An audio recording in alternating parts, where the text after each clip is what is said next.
The use of this irregular pathway or irregular migratory route, as some would call it, has caused lots of tragedies, including shipwreck and various forms of maltreatment meted on migrants that led to death, serious health complications, and deformity. Thus, in embarking on our journeys, we need to be reminded of many things that we must keep into consideration as we move forward. One, that migration has been an expression of individual desires. Probably sometimes it is based on disasters and other calamities. But on the whole, it is all about overcoming diversity and attain better lives for ourselves and sometimes at fatal cost.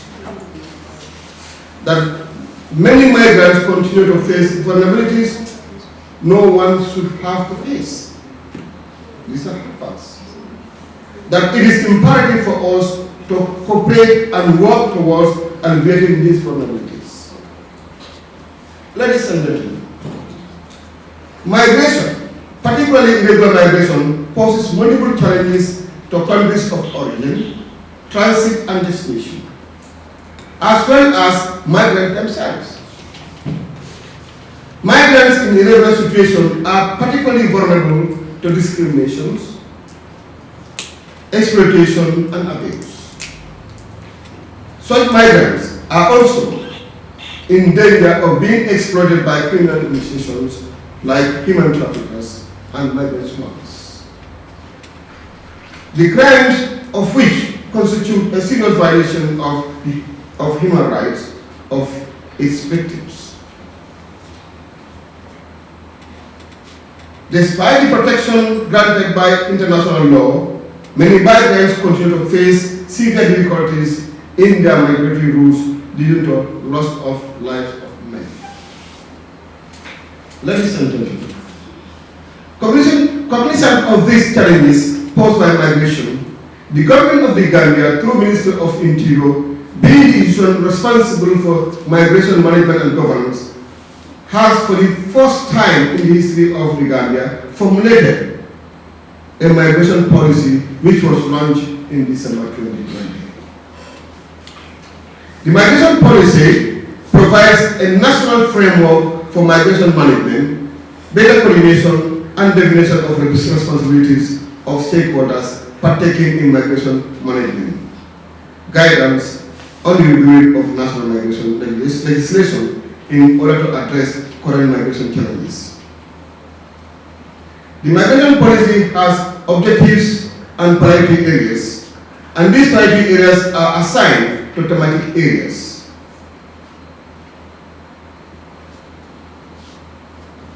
As a ministry, we have two thematic areas. There are about 8 thematic working areas, which actually are being reflected in the policy, but these 8 thematic areas are being assigned to individual institutions based on their relevance. So our institution, as Minister of Institution and Minister of Interior, we have 2 thematic areas, and I will just name them. One is border management and irregular migration, which is by the Department of Immigration. Return and readmission and integration is another thematic area cared by the Ministry of Interior, and that's by my humble side. Ladies and gentlemen, to this end, the government of the Republic of the Gambia affirms its commitment to all existing international and national instruments, principles and standards related to migrants. It acknowledges that the primary duty to protect migrants and their rights lies with the state.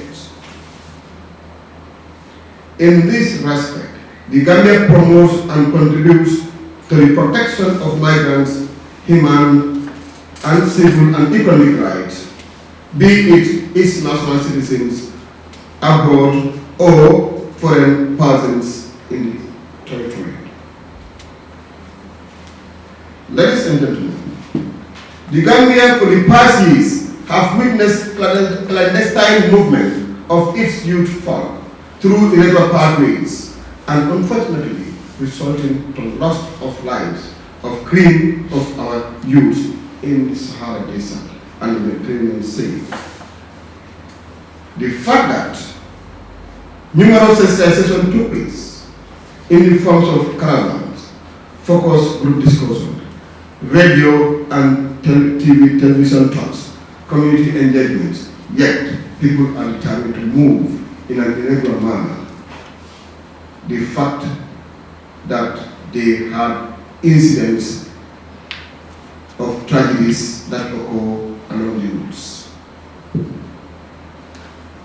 Ladies and gentlemen, it is imperative to note that in migration management and governance, all states are independent to decide on entry into their territory and to return, or voluntarily or forcefully, irregular or undesirable. However, states should ensure that all returns are carried out in full respect of human rights and all returns are treated humanly and with dignity. Although the Gambia is part of the ECOWAS-free movement space, this does not provide unlimited or unrestricted freedom of entry to all citizens of all the ECOWAS states. Hence, the Gambia reserves its right to decide if, when, some migrants have to be returned. Similarly, countries of destination for Gambian governments have the right to return Gambian nationals whenever they do not possess the right to stay and reside in the destination countries. The Gambia, in this case, has the obligation to readmit its own nationals under international customary law and be committed to effective reintegration of these individuals into the society.